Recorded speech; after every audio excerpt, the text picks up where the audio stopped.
우리가 세상을 살아가다 보면 누군가에게 떠오르면 참 수치스럽고 얼굴이 벌개지는 그러한 사건들이 한 번 정도는 있을 겁니다. 저는 또 여러 번 그렇게 수치스럽고 부끄러운 일들이 있었는데 지금 돌이켜보면 참 헛웃음이 나오는 그런 사건도 하나 있었어요. 아주 오래전 얘기인데 제가 초등학교 3학년 때 저희 반에 좋아하는 친구가 하나 있었어요. 이쁘게 생겼어요. 부반장이에요. 근데 이 친구가 이쁘게 생기고 부반장인데 그날따라 선생님이 숙제 검사를 이 부반장한테 시키는 거예요. 부반장한테 숙제 검사를 시키는데 또 그날따라 제가 숙제를 안 해갔어요. 안 가져간 거 아니에요. 안 해갔어요. 원래 제가 숙제 안 하던 사람은 아닌데 하여튼 그날따라 안 해갔어요. 그랬는데 하필이면 그날따라 또 제가 좋아하는 또 그 친구가 숙제 검사를 한다 하니 부끄러울까요? 안 부끄러울까요? 되게 부끄러운 거예요. 내가 이 참 숙제도 안 해오는 그런 친구로 이렇게 보이고 그런 친구로 보일까 봐 되게 부끄러워요. 그래서 제가 그 친구한테 얘기를 했어요. 뭐라고 하냐면 나 숙제 해왔는데 너한테 보여줄 수 없다. 무슨 생각이었는지 지금 돌이켜봐도 참 어이가 없어요. 초등학교 3학년 때니까 어렸을 때니까 나 너에게 보여줄 수가 없다. 그랬더니 이 친구가 어이없어하면서 그래도 보여달라 그러더라고요. 그러니까 보여줄 수 없다고 끝까지 버티니까 이 친구가 저를 보고 웃었어요. 그리고 그래 됐다 하고 넘어갔거든요. 근데 그 웃음의 의미가 뭘까요? 가끔 지금도 생각하면 한참 지났는데도 참 어이없고 부끄러워요. 근데 그때 왜 그랬냐면 창피했기 때문이었던 것 같아요. 부끄러워서 내가 숙제를 안 해왔다는 이 치부를 그 아이에게 들킨다는 것이 너무나 창피하고 그 이후에 그 아이가 나를 쳐다볼 그 멸시의 눈, 그 눈초리가 너무 두려웠기 때문이었던 것 같아요. 그런데 여러분, 우리는 삶을 살아가다 보면 정말 두려운 문제, 가만히 돌이켜보고 지나간 다음에는 아무것도 아닌 문제일 수도 있는데 그 당시에 두렵고 수치스러운 그 문제 때문에 우리는 어이없는 실수를 할 때가 참 많이 있습니다. 우리가 알고 있는 다윗이라고 하는 사람, 계속해서 제가 다윗에 관한 이야기를 하고 있는데 어떤 사람이에요? 하나님의 마음에 합한 사람이죠. 얼마나 용맹한 사람이에요. 40일 동안 골리앗이라고 하는 3m에 육박하는 그 거인이 나와서 싸워보자고 이야기하니까 모든 이스라엘이 다 하나같이 얼어붙어서 아무도 나가지 못할 때 17살 소년이 돌멩이 하나 들고 나가지요. 당신은 칼과 단창과 그것 가지고 내게 나오지만 나는 여호와 이름으로 내게 나간다 라고 당당하게 맞섰던 용맹했던 사람 누구? 다윗. 우리는 다윗을 생각하는 그 사람을 생각합니다. 또 그 이후에도 다윗을 가만히 보면 어땠습니까? 이제 사울이 다윗을 시기하죠. 사울이 다윗을 시기해서 수금을 연주하고 있는데 다윗을 향해서 뭐를 던졌어요? 창을 던졌어요. 창을 던졌는데 그 자리에서 2번이나 피했어요.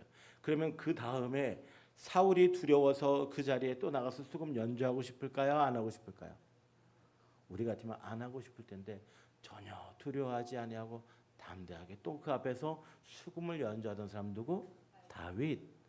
뿐만 아니라 사울이 다윗을 이제 죽음의 위험한 전쟁터로 내보낼 때도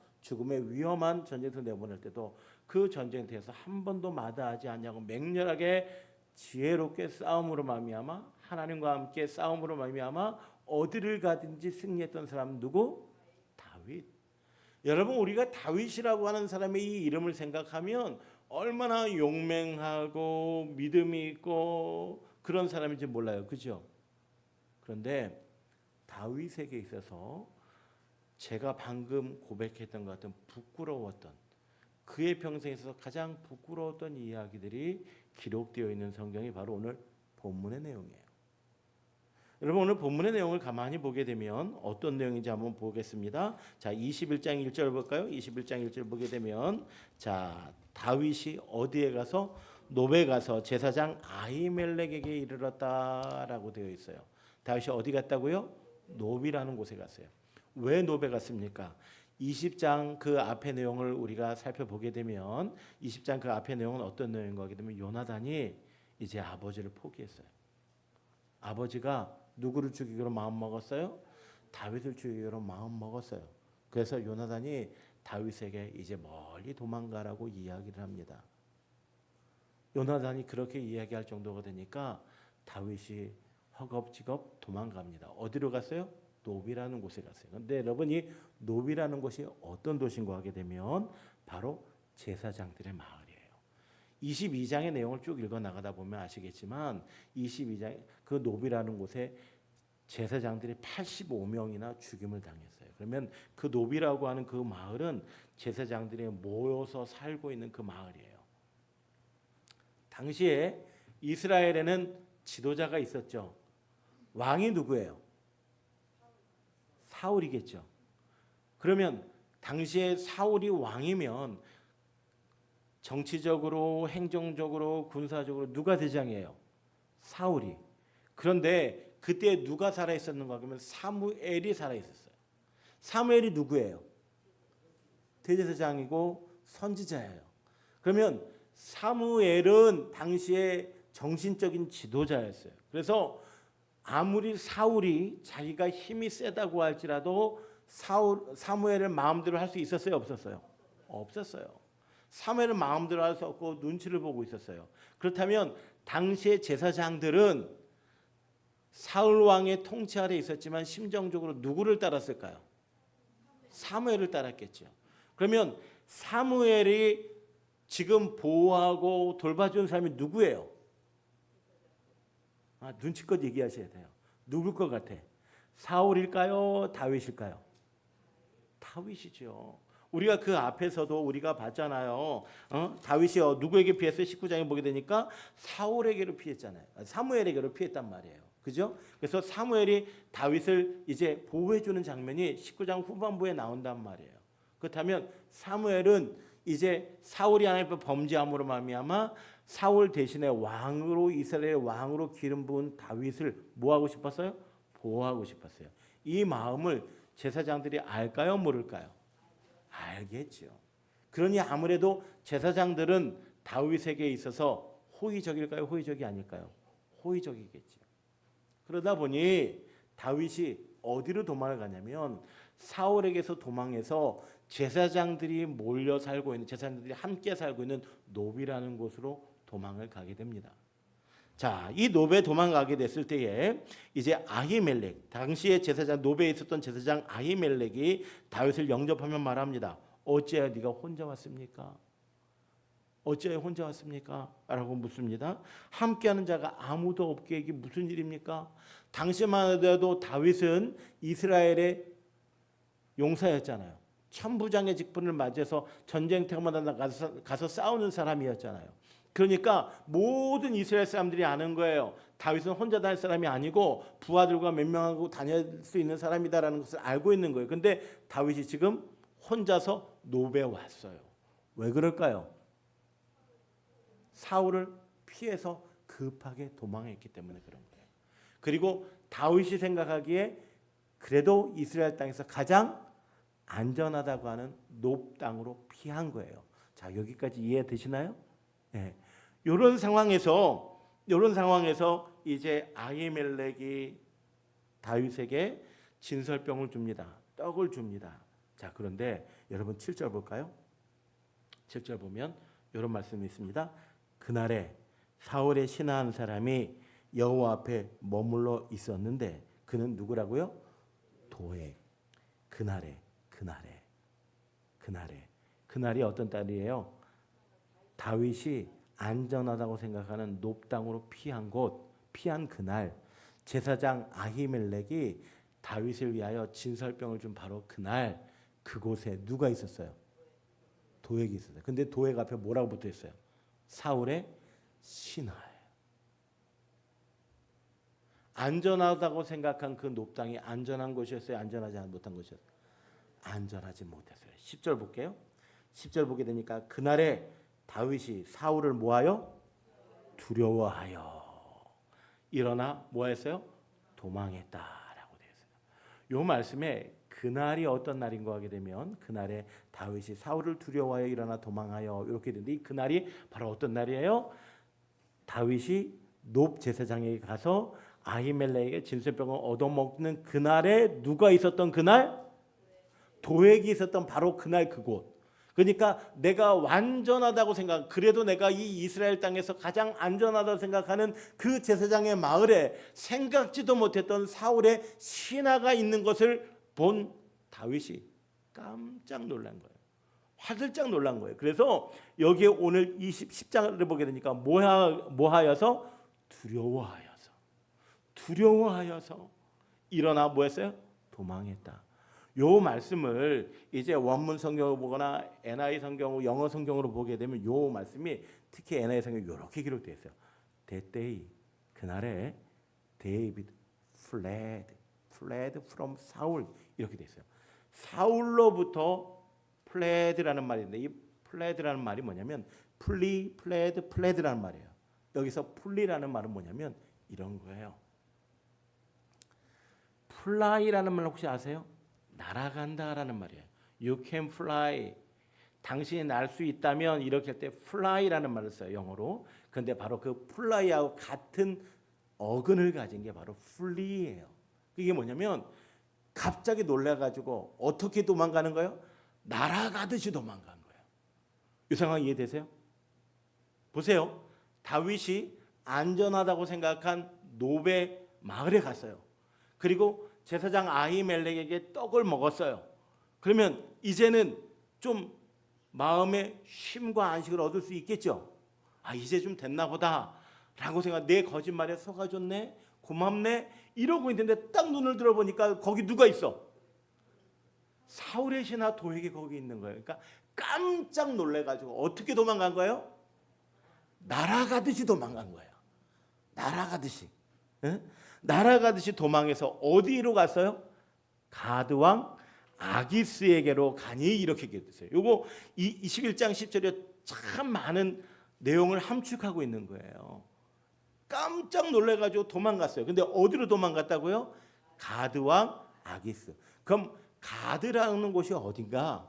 당시에 블레셋은요, 이제 지금 우리가 팔레스틴이라고 부르는데 고대는요 도시 국가들이었어요.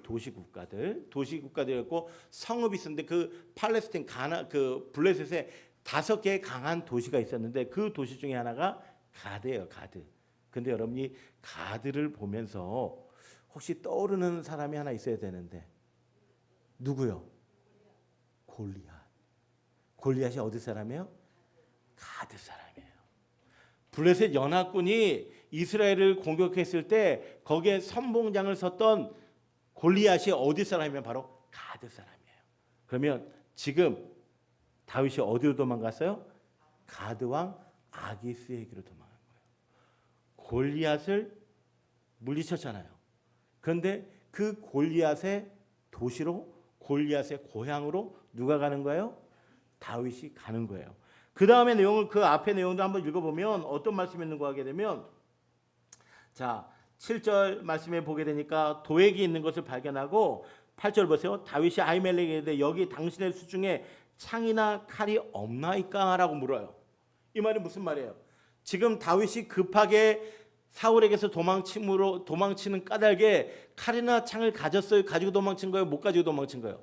못 가지고 도망친 거예요. 그런데 이 안전하다고 하는 높 땅에도 누가 있어? 사울의 신하가 있어. 그러니까 이 이스라엘 땅에서 자신이 피할 곳이 있어요, 없어요? 없어요. 그러면 나를 이 위험으로부터 보호하기 위해서 뭐가 필요한 거야? 칼이나 창이 필요할 거야. 그래서 칼이나 창이 없습니까? 라고 묻는 장면이 오늘 8절이에요. 그랬더니 9절에 보게 되니까 뭐라 해요? 제사장이 이르되 내가 엘라 골짜기에서 죽인, 어디에서 죽인? 엘라 골짜기에서 죽은 블레셋 사람 골리앗의 칼이 보자기에 쌓여 에봇 위에 있으니. 여기에 칼이 있는데 누구 칼? 골리앗 칼. 이 칼 가지고 가라 이야기예요. 여러분 얼마나 아이러니한 이야기입니까? 지금 다윗이 누구를 죽였어요? 골리앗을 죽였어요. 그런데 다윗이 자기가 살기 위해서 누구의 칼을 가지고? 골리앗의 칼을 가지고 어디로 가? 골리앗의 고향으로 가. 그죠? 아, 이런 아이러니한 사건이, 그죠? 그렇게 도망을 가요. 왜 가드 땅으로 갔을까요? 왜 골리앗의 고향으로 갔을까요? 이 부분에 대해서 많은 학자들이 뭐라고 추석하고 있는가 하면 이렇게 추석하고 있습니다. 다윗이 가드 땅으로 간 이유는 첫째, 당시에 블레셋 중에서도 그 가드 땅이 가장 강했다. 그래서 사울하고 맞서 싸울 만한 나라는 블레셋의 가드였다.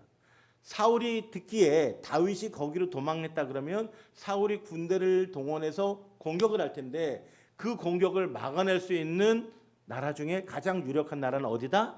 가드이기 때문에 가드로 도망한 거예요. 또 한 가지 중요한 사실이에요.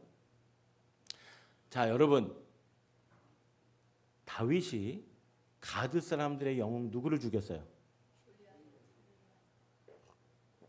골리앗을 죽였겠죠.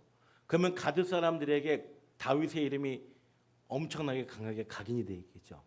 저 사람은 누구로 각인되어 있을까요? 우리의 전쟁 영웅 골리앗을 물리친 용맹한 용사. 그죠? 그 이름이 누구예요? 다윗. 그렇게 그 사람들에게 각인되어 있을 거예요. 그러면 그 용맹한 용사 다윗이 어디로 망명한 거야? 가드로 망명한 거야. 그러면 가드 사람들 생각하기에 어떻게 생각할까요?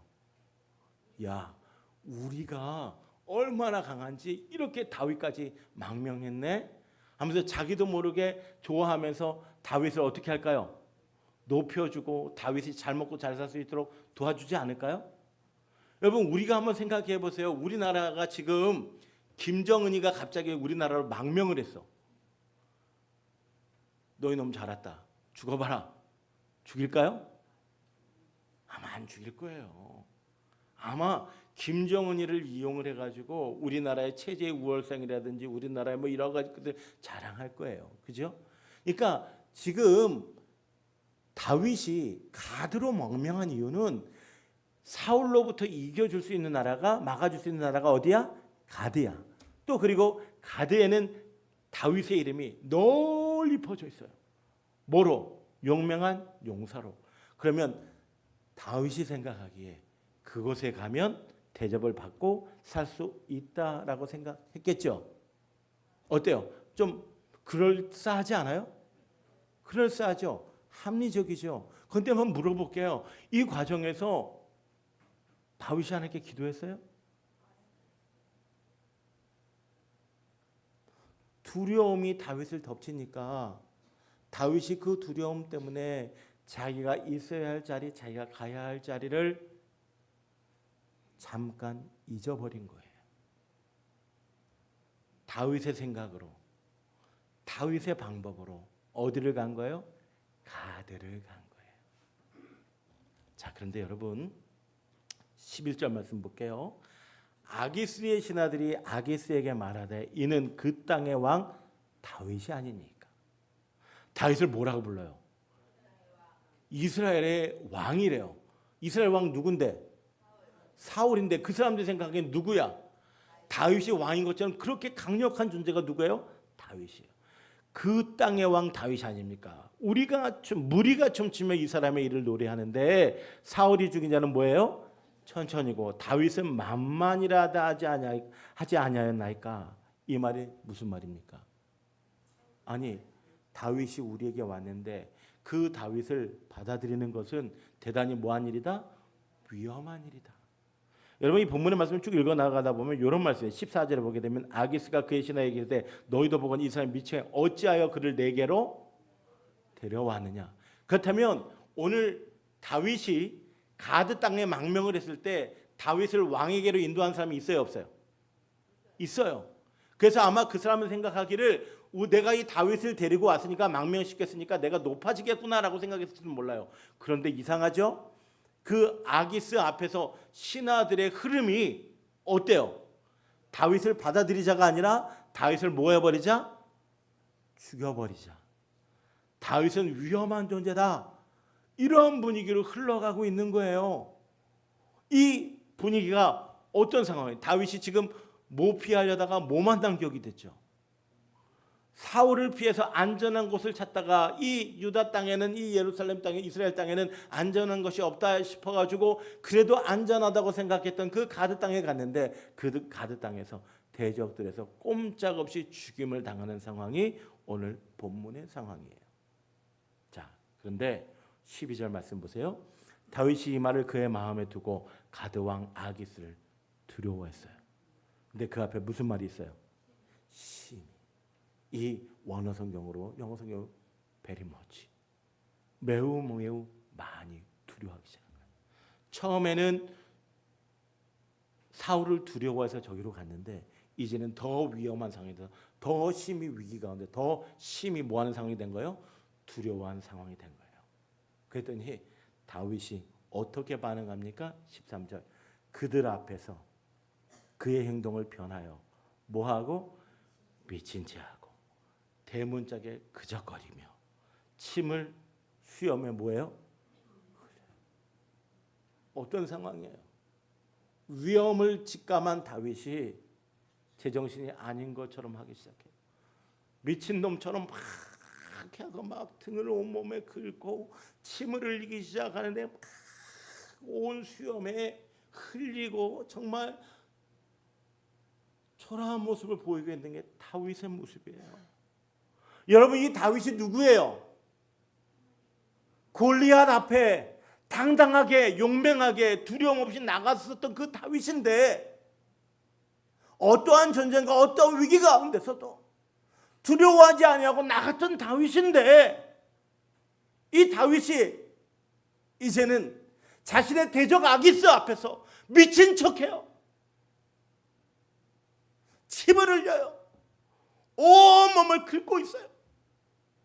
여러분, 이때 다윗의 마음이 어땠을까요? 얼마나 수치스럽고 얼마나 자괴감이 들고, 야, 내가 이렇게까지 살아야 되나? 이런 마음이 들지 않았겠어요? 네, 여러분, 여기서 기억하셔야 돼요. 그래도 다윗의 목숨은 누구에게 달려 있어요? 아기스에게 달려 있어요. 미친 척한다고 해서 이 미친놈 하면서 딱 죽이면 그냥 다윗은 거기서 끝나는 거예요. 근데 하나님께서 아기스의 마음을 만지신 것 같아요. 뭐라고 이야기합니까? 15절, 내게 미치광이가 부족해서 너희가 이 자를 데려다가 내 앞에 미친 짓을 하게 하느냐? 이 자가 어찌 내 집에 들어오겠느냐 하면서 쫓아내버려요. 쫓아내버려요. 여러분, 제가 이 말씀을 가만히 묵상하면서 그 생각했어요. 만약에 아기스의 신하들이 다윗이 자신의 나라에 망명했으니까 받아들여서 이스라엘과 싸우는데 선봉장을 세웠다면 어떻게 됐을까? 물론 사무엘상 27장 쭉 읽어 나가다 보면 나중에 한 번 더 다윗이 망명합니다. 싸우려고 합니다. 근데 하나님 막으시거든요. 그때는 아기스가요 다윗을 자신의 용사로 쓰게 됩니다. 근데 이때까지만 해도 아기스가 다윗을 어떤 사람을 생각했어요? 미치광이로 생각해서 쫓아내 버렸어요.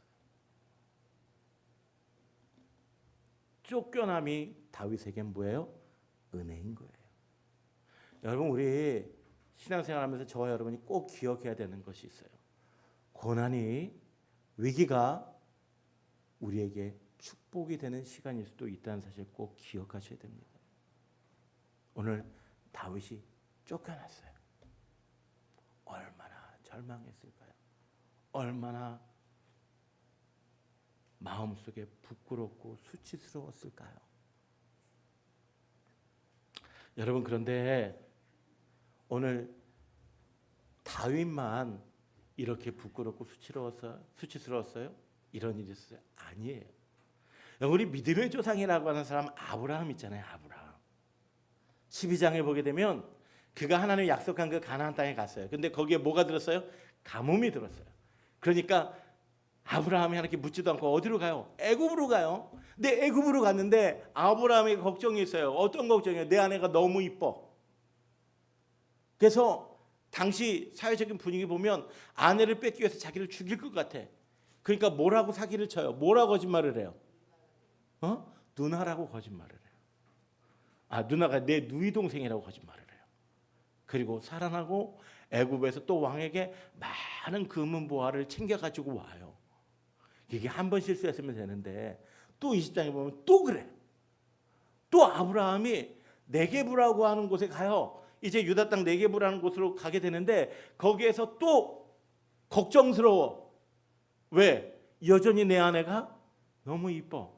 뭐라고 속여? 또 누이 동생이라고 속여. 그러니까 아비멜렉이 또 자기에게 막 이렇게 대접을 해줘요. 이 사람이 누구게요? 아브라함이에요. 우리는 아브라함을 뭐라고 불러요? 믿음의 조상이에요. 믿음의 조상이 자기가 살아보려고 자기 아내를 누이 동생이라고 한 번도 아니고 두 번이나 속여요. 여러분, 우리가 성경을 읽어나가다 보면 복음서를 보게 되면 베드로라고 하는 인물이 나와요. 베드로는 어떤 사람이었어요? 예수님의 제자였어요. 제자 중에서도 그 제자가 그냥 제자가 아니에요. 어떤 제자? 수제자. 첫 번째 제자예요. 베드로가 뭐라고 하는 장담이었어요? 모든 사람이 다 저를 버려도 나는 주님을 위하여 죽겠습니다 라고 했던 베드로. 그 베드로가 예수님이 잡히시던 그날 밤에 대제사장의 집에서 불을 쬐다가 종이 물어요. 계집종이 물어요. 같은 편이지? 아니래요. 몇 번이나? 한 번, 두 번, 세 번이나 부인해요. 누가복음을 보게 되면 세 번째 부임하는 그 순간에 베드로를 누가 보고 계셨어요? 예수님이 보고 계셨어요. 여러분, 수제자 베드로가 예수님 앞에서 예수님을 부인했어요. 심지어 저주했어요. 아브라함이, 믿음의 조상 아브라함이 자신의 아내를 누이 동생이라고 속였어요. 다윗이요, 가드왕 아기스 앞에서 미친 척했어요. 여러분, 이 모습을 보시면서 여러분 어떤 생각이 드세요? 야, 믿음의 영웅들도 별 수 없구나. 하나님의 마음이 아파한 사람 다윗도 그렇고, 믿음의 조상 아브라함도 그렇고, 그리고 예수님의 수제자였던 베드로도 그렇고, 어쩔 수 없구나. 그래서 제가 이 말씀을 묵상하면서 떠올랐던 성경 구절이 있어요. 로마서 7장 19절 볼까요? 자, 한번 읽어봅니다. 내가 원하는 바 선은 행하지 아니하고 도리어 원하지 않는 바 악을 행하는도다. 만일 내가 원하지 아니하는 그것을 하면 이를 행하는 자는 내가 아니요 내 속에 거하는 죄니라. 그러므로 내가 한 법을 깨달았노니 곧 선을 행하기 원하는 나에게 악이 함께 있는 것이로다. 내 속사람은 하나님의 법을 즐거워하되 내 지체 속에 한 다른 법이 내 마음의 법과 싸워 내 지체 속에 있는 죄의 법으로 나를 사로잡는 것을 보는도다. 누구 고백이냐면요, 사도 바울의 고백이에요.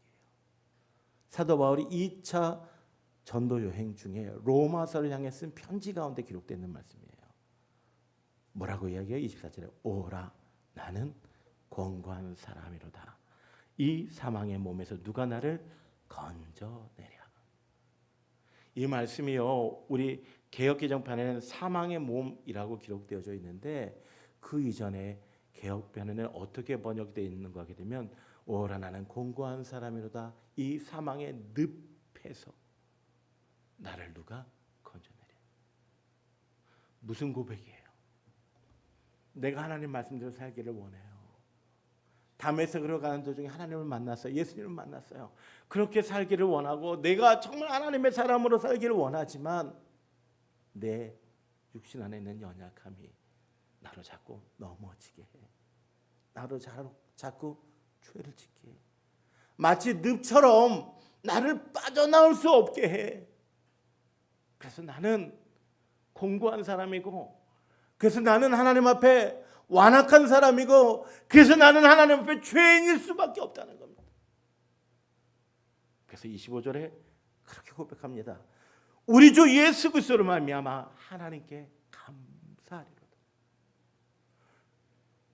그러한 연약한 나이지만, 늘 사망의 늪에 빠져있는 나지만, 마음은 원이지만 육신이 연약해서 내가 말씀대로 살아가기를 원하지만, 내가 늘 삶의 자리 속에서 하나님의 말씀과 율법과 관계없이 살아가는 나이지만, 그럼에도 불구하고 하나님이 주 예수 그리스도로 말미암아 나를 위해 십자가에 달려 돌아가심으로 말미암아 내 모든 죄를 간과하시고 나를 주의 은혜로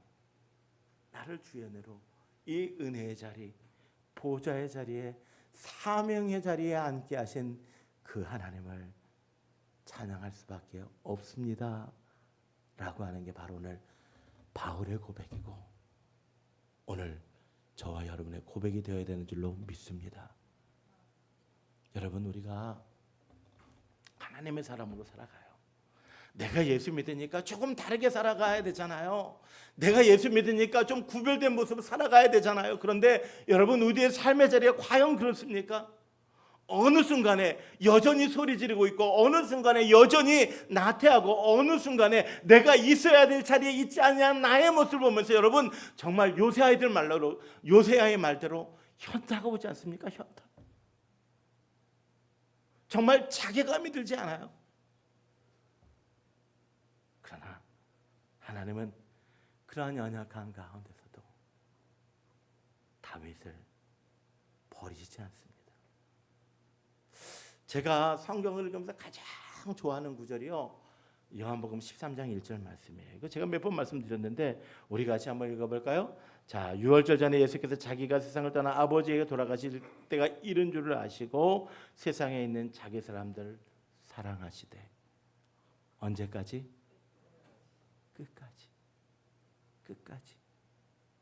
끝까지 사랑하십니다.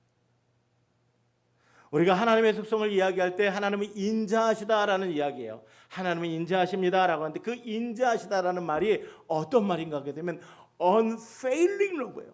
결코 실패함이 없는, 결코 넘어짐이 없는 사랑이에요.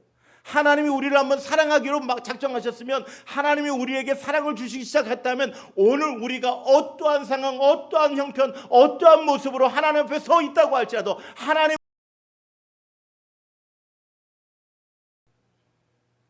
여러분, 우리는 가끔 누군가를 사랑한다라고 이야기하지만 우리는 그 사랑이 뭐로 바뀌기도 해요? 미움으로 바뀌기도 해요.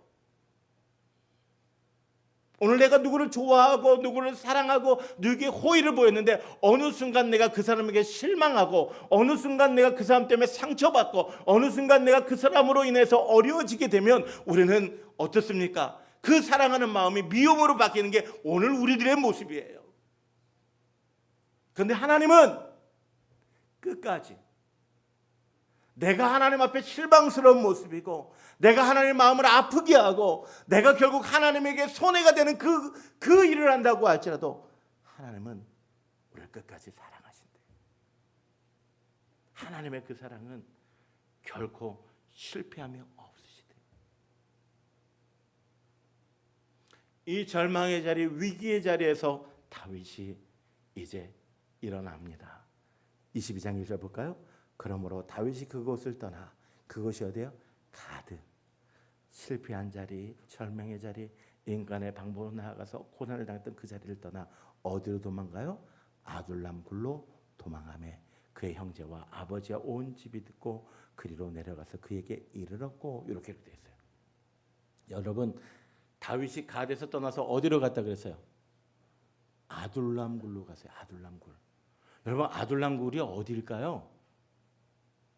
아둘람 굴을요, 제가 찾아보니까 어디라고 기록되어 있는 거 하게 되면 엘라 골짜기 근처에 있는 동굴이에요. 엘라 골짜기, 아까 우리 읽었죠? 엘라 골짜기. 사무엘상 17장 19절에도 이 엘라 골짜기가 나와요. 한번 읽어볼까요? 사무엘상 17장 19절 시작.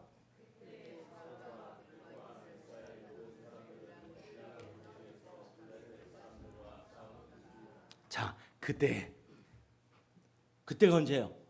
골리앗이 나와서 막 소리를 지르는 거. 어디에서? 엘라 골짜기에서. 나와라. 니네 나와서 한번 붙어보자. 막 이렇게 얘기하고 모든 사람들이 겁나고 두려워하고 주저하고 있는 그때 그곳에 나타난 영웅이 하나 있었어요. 그게 바로 누구예요? 다윗이에요. 다윗. 그 엘라 골짜기에 저 거인, 아무도 무너뜨릴 수 없다고 하는 그 거인 골리앗 앞에 어린 소년 다윗이 돌멩이 들고 그 앞에 당당하게 섰던 그 골짜기가 바로 어디예요? 엘라 골짜기. 그럼 여러분, 이 엘라 골짜기는 다윗이 하나님 앞에 놀라운 승리를 맛보았던 첫 번째 승리의 자리가 바로 어디예요? 엘라 골짜기. 그 엘라 골짜기의 아둘람 굴 뭡니까? 다윗이요. 이곳은요, 사울의 다스림이 있는 곳이에요. 사울의 통치가 강하게 임하는 곳이에요. 그런데 그곳이 비록 위험하다고 할지라도 다윗은 그곳을 향해 갑니다. 자신이 처음 하나님 앞에 승리를 맛보았던, 처음 하나님의 능력으로 골리앗을 물리쳤던 그곳으로 돌아가게 됩니다. 바꿔 얘기하면 초심으로 돌아간 거예요. 기본으로 돌아간 거예요. 여러분, 우리가 신앙생활하다가 힘들고 어렵고 실망하고 넘어지는 자리에 있다면 여러분, 저와 여러분이 기억해야 되는 거 있습니다. 기본으로 돌아가야 됩니다. 초심으로 돌아가야 되는 거예요. 기도로 나아가면 되는 겁니다.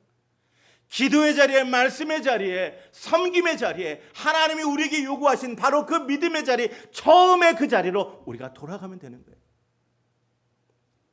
누가복음 15장에 보게 되면 탕자가 아버지를 떠납니다. 아버지를 떠났다가 거기에서 쫄딱 망해서 돼지지염 열매를 먹으면서 뭐를 기억합니까? 아버지 집을 기억합니다. 그리고 그 자리에서 일어납니다. 일어나요. 그리고 어디를 향해 가기 시작합니까? 아버지 집을 향해 가기 시작할 때 하나님의 기적과 회복이 시작되기 시작하는 겁니다. 여러분, 오늘 다윗이, 믿음의 사람 다윗이 연약해서 가드에서 미친 척하고, 가드에서 정말 하나님의 이름을, 정말 하나님을 믿는 사람이 하나님의 이름이 그렇게 땅에 떨어진 그런 수치를 당함에도 불구하고 이제 그가 거기에서 실패를 통해 깨닫게 되는 겁니다. 누구에게로 돌아가야 돼요? 하나님에게로. 초심으로 돌아가야 돼요. 엘라 골짜기 아둘람 굴, 그것이 비록 위험한 곳이라고 할지라도 다윗이 그 엘라 골짜기 아둘람 굴로 돌아가기 시작할 때 어떤 일이 벌어지게 돼요? 오늘 1절과 2절 보세요. 그의 형제와 아버지와 온 집이 듣고 그리로 내려가서 아둘람 굴로 내려가죠. 그에게 이르렀고 환난 당한 모든 자와 빚진 모든 자와 마음이 원통한 자가 다 누구에게로 모여요? 다윗에게로 모이고 그는 그들의 뭐가 됐어요? 우두머리가 됐어요. 그와 함께 한 자가 몇 명? 400명. 이 400명이 다윗의 왕국의 시작이 되어지는 가장 중요한 뼈대가 되어져요. 그가 어디로 돌아왔을 때? 아둘람 굴로 돌아왔을 때 하나님께서 그를 위해 준비해 놓았던 귀한 믿음의 동역자들을 보내주시기 시작하는 거예요. 그리고 그가 드디어 다윗의 왕국의 기초를 오늘 놓기 시작하는 장면이 오늘 본문 속에 기록이 되어져 있습니다. 여러분, 이 말씀을 들으시면서 어떤 생각하십니까? 여러분, 혹시 오늘 우리가 가드로 내려가고 있지 않습니까? 혹시 내가 두려움과 어려움 가운데서 내 생각과 내 방법으로 블레셋 땅 가드로 가 있는 모습이 오늘 우리에게 있지는 않은지 우리를 한번 되돌아보기를 원합니다. 여러분, 혹시 우리가 가드에서 부끄러움을 당하고 있고 수치를 당하고 있고 넘어짐의 자리에 있다고 할지라도 여러분, 눈을 들어서 이제 하나님께로 다시 돌아오게 되기를 주의 이름으로 축복합니다. 여러분, 이제 우리가 아둘람 굴을 향해 나아가야 합니다. 그것이 비록 위험한 것이고 그것이 비록